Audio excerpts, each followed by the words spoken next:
Is there concern in the DC marketplace? We've got a lot of litigation, ABB, Tibble, or cases around fees. Is there concern about all the litigation that we're facing today? I mean, we're talking, we're trying to protect fiduciaries in general about fees, in general about following the rules as laid out by the federal government, state regulatory agencies.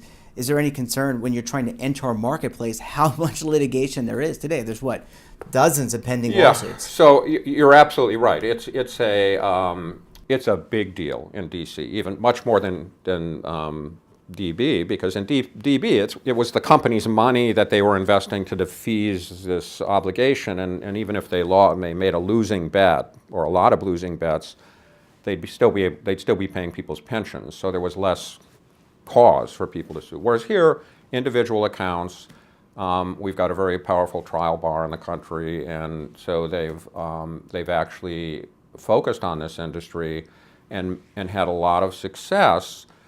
Although if you look at it historically, it's been almost all the company wasn't negotiating properly, using the right share class. They had a revenue sharing deal that didn't look right.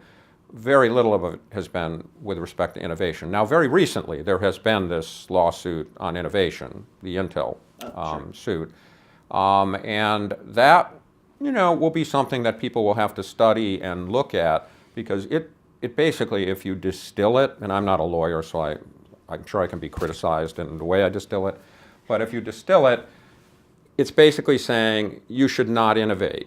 You should use off-the-shelf target date funds that have the lowest fee index funds possible, and if you do anything different than that, you're going to be subject to being sued. And my perception, because this is about 2 months ago, and we've talked to a lot of people since then, is for the people who thought this was a bad idea to do something like alternatives in a DC plan, it will further entrench them.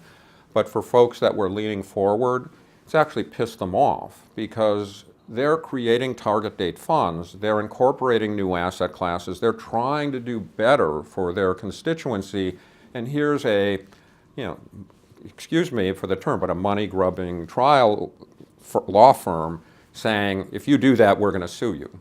So I don't know how that's going to play out. It's very topical, though. It'll be interesting to watch. And I just hope it doesn't take years and years. I hope it either gets thrown out or it gets litigated quickly.